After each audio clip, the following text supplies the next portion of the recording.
Hello tout le monde, j'espère que vous allez bien. Je vous retrouve aujourd'hui pour une nouvelle vidéo recette. Il s'agit de la recette du poulet au vermicelle. Pour démarrer cette recette, on va faire cuire donc notre vermicelle. Donc, voici celui que j'utilise, c'est du vermicelle de riz que vous trouvez dans les épiceries asiatiques, mais également en grande surface dans les rayons de cuisine du monde. Je vais déposer mon vermicelle ici dans un saladier en prenant soin de retirer la ficelle qui entoure mon vermicelle de riz et je vais venir verser de l'eau bouillante, donc que j'ai fait bouillir à la bouilloire, dessus.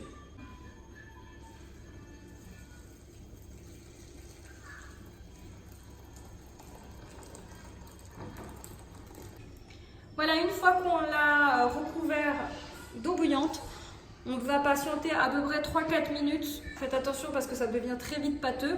Dès que vous voyez que le vermicelle devient transparent, vous en stoppez la cuisson tout simplement en le mettant dans une passoire. Voilà, une fois que vous avez versé votre eau bouillante, on vient ajouter dans l'eau quelques filaments de safran. Moi personnellement, je l'ai acheté au Maroc, mais vous pouvez en trouver un peu partout, même dans les grandes surfaces. Donc je vais mélanger à l'aide d'une spatule.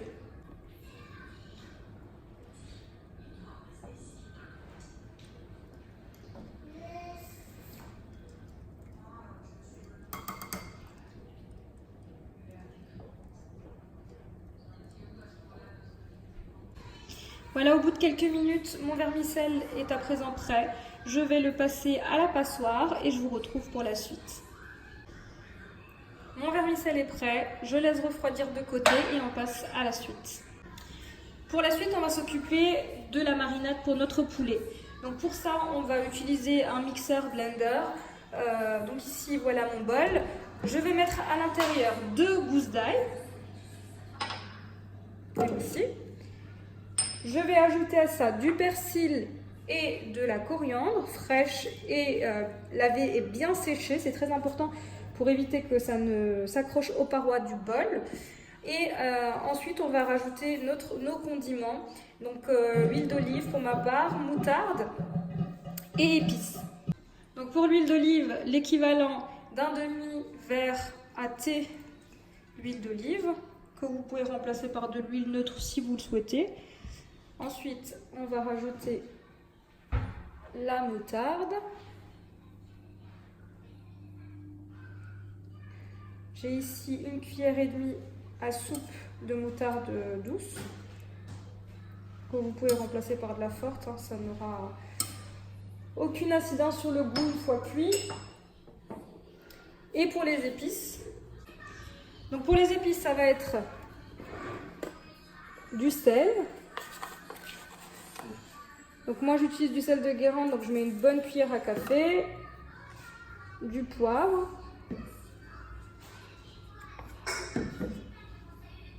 du curcuma, un peu les épices qu'on met dans le poulet, hein, et du gingembre. Et on va mixer le tout. Alors vous pouvez rajouter un peu pour liquéfier la préparation, un petit peu d'eau. Voilà, ma marinade est à présent prête. Je vais prélever 2 cuillères à soupe de cette marinade et les ajouter directement à mon vermicelle. Avant de procéder donc à la marinade, on va couper notre vermicelle à l'aide de ciseaux bien propres de cuisine. En petits morceaux.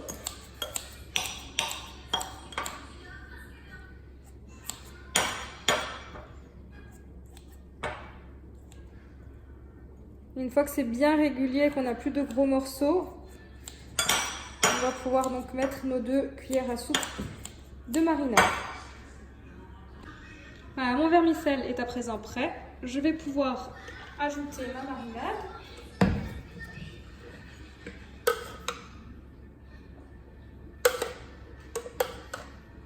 Pour ma part, je vais également ajouter 1 cuillère à café d'harissa. Ça va rajouter du goût sans pour autant trop relever, hein.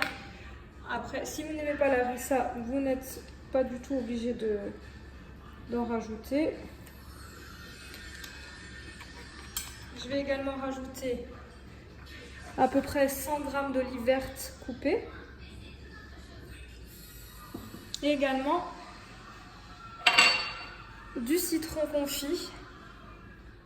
Donc j'ai retiré simplement la pulpe. Je vais couper en petits morceaux le citron et l'ajouter à mon vermicelle. Voilà, j'ai coupé mon citron. Je l'ajoute à mon vermicelle. Et je mélange le tout.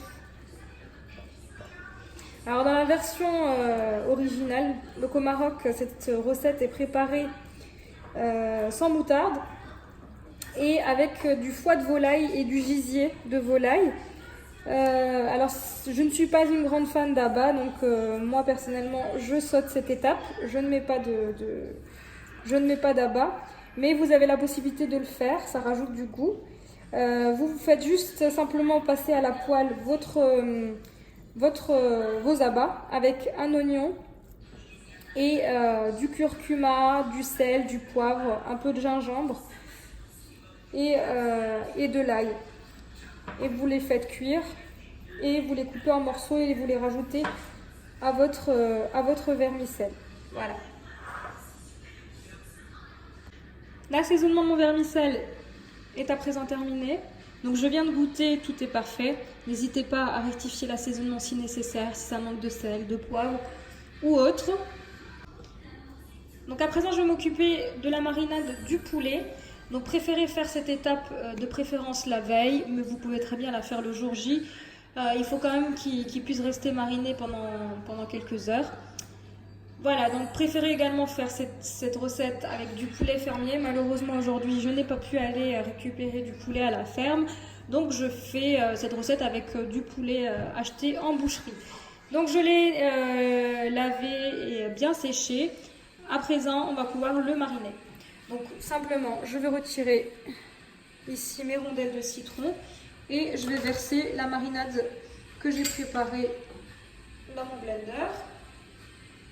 Je la verse dessus et je vais bien macérer afin de faire pénétrer ma marinade à l'intérieur du poulet, à l'extérieur. Mon poulet à présent est mariné. On va passer à la prochaine étape. Donc dans la prochaine étape, on va mettre notre vermicelle, donc farcir notre poulet de vermicelle. Et ensuite, on va ficeler notre poulet afin de bien le refermer pour que le vermicelle n'en ressort pas pendant la cuisson. Pour cela, je vais utiliser du fil alimentaire que vous pouvez trouver facilement sur internet ou chez votre boucher. Voilà, vous lui demandez du fil alimentaire. Donc il va vous falloir à peu près 1 mètre. Je viens ensuite disposer sur mon plan de travail ma ficelle. Je prends ici mon poulet que je viens placer de cette façon. Je prends mon vermicelle et je viens farcir simplement ma volaille. Donc je le fais avec les mains.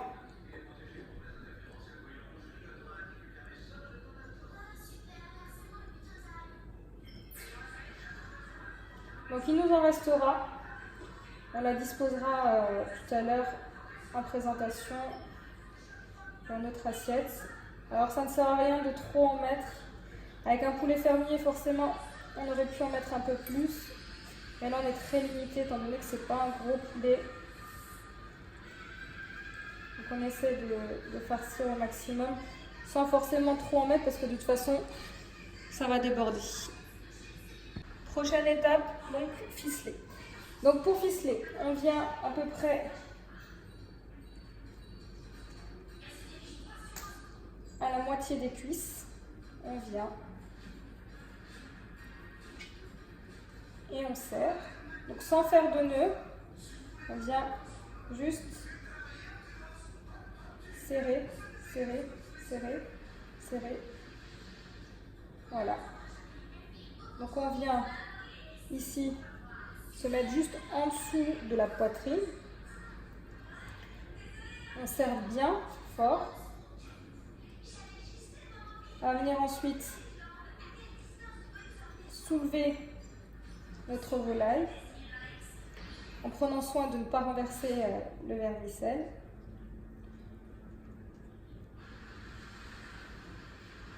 Voilà. On va venir emprisonner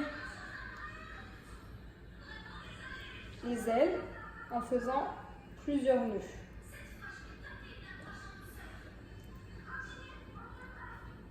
Le premier.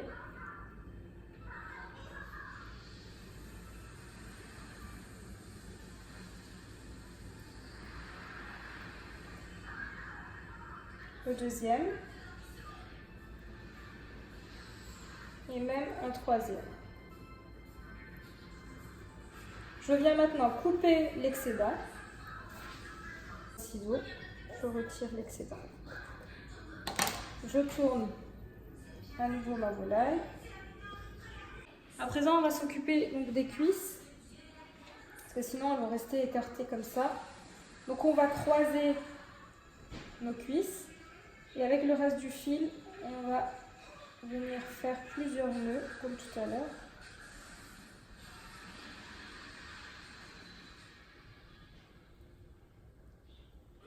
Et serrer très très fort. Pareil, hein, donc on fait plusieurs nœuds jusqu'à qu'on sente que ça tient bien. Voilà. Moi, je vais m'arrêter là.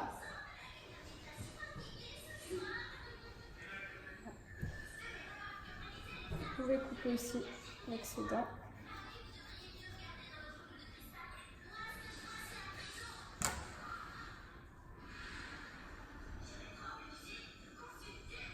Voilà, donc là je vais à nouveau poser mon poulet dans ma marinade, le couvrir de film alimentaire et le laisser idéalement une nuit ou alors quelques heures au réfrigérateur et on se retrouvera pour la cuisson.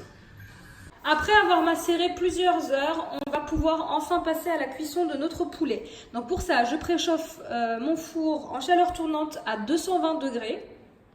Je viens placer mon poulet dans une cocotte en fonte allant au four.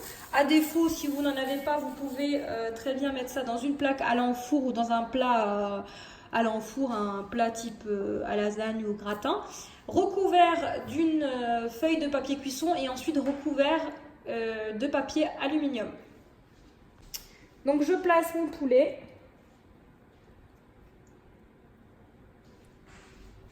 J'ai prévu d'accompagner mon poulet de légumes, notamment de pommes de terre. Donc ici, j'ai à peu près 6 pommes de terre que j'ai coupées en rondelles, que je viens mettre dans la marinade de mon poulet. Et donc que je viens mariner très rapidement.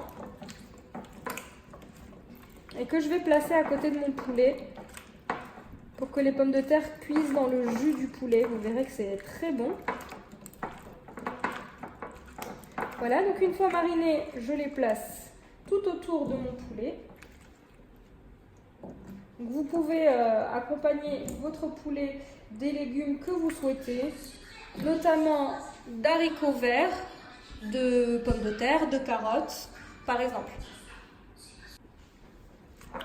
Donc pour la cuisson, comptez environ 1h20 à 1h30. Et ensuite, on va retirer le couvercle de notre cocotte ou, à défaut, le papier aluminium et le papier sulfurisé. Et on laissera griller en position grill, donc dans un four chaud à 250 degrés, pendant 10 à 15 minutes, le temps que notre poulet prenne de la couleur. Voilà. Donc surtout, pendant la cuisson, on ne plante rien dans notre poulet afin de conserver le jus de cuisson à l'intérieur du poulet. À présent, je couvre ma cocotte et direction le four. Rendez-vous tout à l'heure pour la fin de cuisson. Voilà, c'est parti, direction le four. Donc je vais faire une cuisson tout en bas du four, étant donné que c'est un four de 45 cm, donc on n'a pas une grande hauteur. Mais si jamais chez vous, vous pouvez cuire donc au milieu de votre four. Voilà. Et c'est parti pour 1h20 de cuisson. À présent, nos 1h20 sont passées. Du coup, je vais vous montrer le résultat. Je vous montre le résultat. Encore très chaud.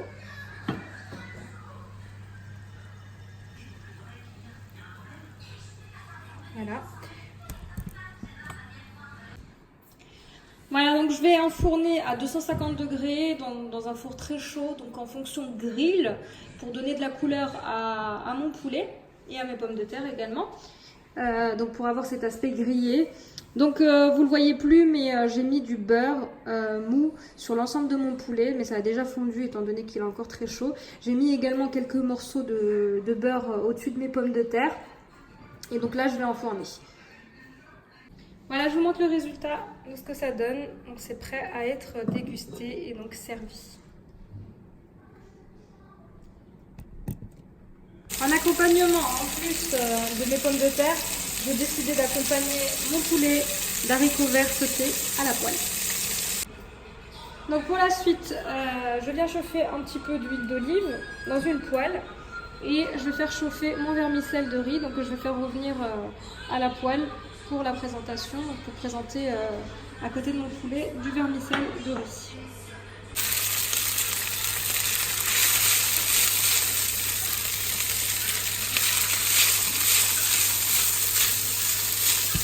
Donc ça va le faire chauffer et un peu dorer.